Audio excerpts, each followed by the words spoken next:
She didn't go back to her third grade for a month. She told Mr. Hanning calmly that she had not been feeling herself, and Mr. Hanning suggested that she see a reputable doctor and discuss the matter with him. Miss Sidley agreed that this was the only sensible and rational course. She also said that if the school board wished for her resignation, she would tender it immediately, although doing so would hurt her very much. Mr. Hanning, looking uncomfortable, said he doubted if that would be necessary. The upshot was that Miss Sidley came back in late October, once again ready to play the game and now knowing how to play it. For the first week, she let things go on as ever. It seemed the whole class now regarded her with hostile, shielded eyes. Robert smiled distantly at her from his front row seat, and she did not have the courage to take him to task. Once, while she was on playground duty, Robert walked over to her holding a dodging ball, smiling. "There's so many of us now, you wouldn't believe it," he said, and neither would anyone else. He stunned her by dropping a wink of infinite slyness. "If you tried to tell him." A girl on the swings looked across the playground into Miss Sidley's eyes and laughed at her. Miss Sidley smiled serenely down at Robert. "Why, Robert, whatever do you mean?" But Robert only continued smiling as he went back to his game. Miss Sidley brought the gun to school in her handbag. It had been her brother's. He had taken it from a dead German shortly after the Battle of the Bulge. Jim had been gone 10 years now. She hadn't opened the box that held the gun in at least 5. But when she did, it was still there, gleaming dully. The clips of ammunition were still there too, and she loaded the gun carefully, just as Jim had shown her. She smiled pleasantly at her class, at Robert in particular. Robert smiled back, and she could see the murky alienness swimming just below his skin, muddy, full of filth. She had no idea what was now living inside Robert's skin, and she didn't care. She only hoped that the real little boy was entirely gone by now.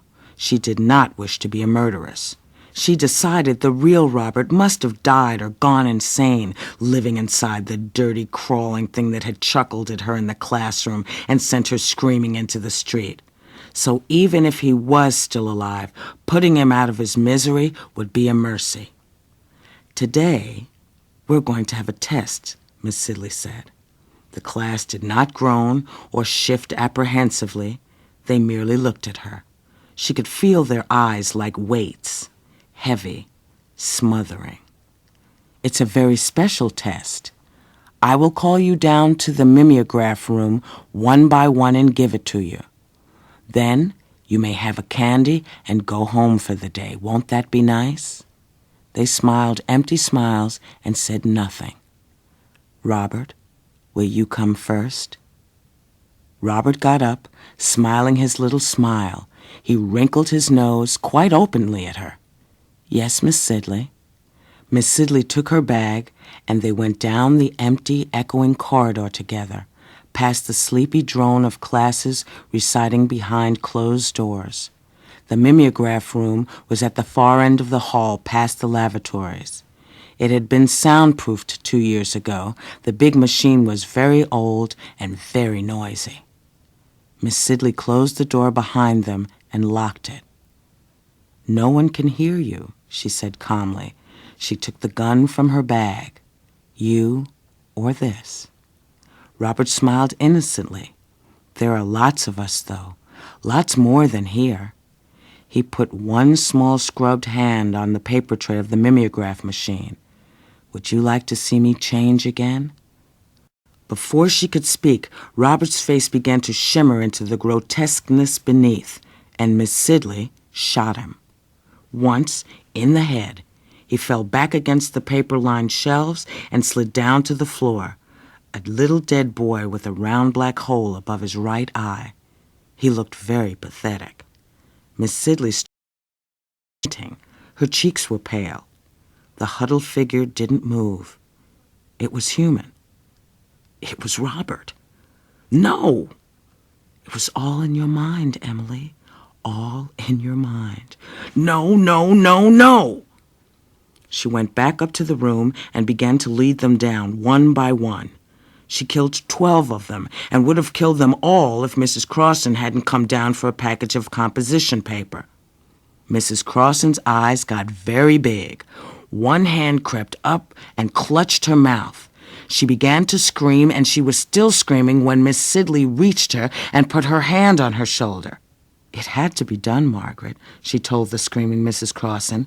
"It's terrible, but it had to. They are all monsters." Mrs. Crossan stared at the gaily clothed little bodies scattered around the mimeograph and continued to scream. The little girl whose hand Miss Sidley was holding began to cry steadily and monotonously. "Wah, wah, wah." "Change," Miss Sidley said. "Change for Mrs. Crossan. Show her it had to be done." The girl continued to weep uncomprehendingly. "Damn you, change!" Miss Sidley screamed. "Dirty bitch! Dirty, crawling, filthy, unnatural bitch! Change! God damn you, change!" She raised the gun. The little girl cringed, and then Mrs. Crossan was on her like a cat, and Miss Sidley's back gave way. No trial. The papers screamed for one. Bereaved parents swore hysterical oaths against Miss Sidley, and the city sat back on its haunches in numb shock. But in the end, cooler heads prevailed, and there was no trial. The state legislature called for more stringent teacher exams. Summer Street School closed for a week of mourning, and Miss Sidley went quietly to Juniper Hill in Augusta. She was put in deep analysis, given the most modern drugs, introduced into daily work therapy sessions. A year later, under strictly controlled conditions, Miss Sidley was put in an experimental encounter therapy situation. Buddy Jenkins was his name. Psychiatry was his game. He sat behind a one-way glass with a clipboard looking into a room which had been outfitted as a nursery. On the far wall, the cow was jumping over the moon, and the mouse ran up the clock. Miss Sidley sat in her wheelchair with a storybook, surrounded by a group of trusting, drooling, smiling, cataclysmically retarded children. They smiled at her and drooled and touched her with small wet fingers while attendants at the next window watched for the first sign of an aggressive move. For a time, Buddy thought she responded well. She read aloud, stroked a girl's head, consoled a small boy when he fell over a toy block. Then she seemed to see something which disturbed her. A frown creased her brow, and she looked away from the children. "Take me away, please," Miss Sidley said softly and tonelessly to no one in particular. And so they took her away. Buddy Jenkins watched the children watch her go, their eyes wide and empty, but somehow deep. One smiled, and another put his fingers in his mouth slyly. Two little girls clutched each other and giggled. That night, Miss Sidley cut her throat with a bit of broken mirror glass, and after that, Buddy Jenkins began to watch the children more and more. In the end, he was hardly able to take his eyes off them.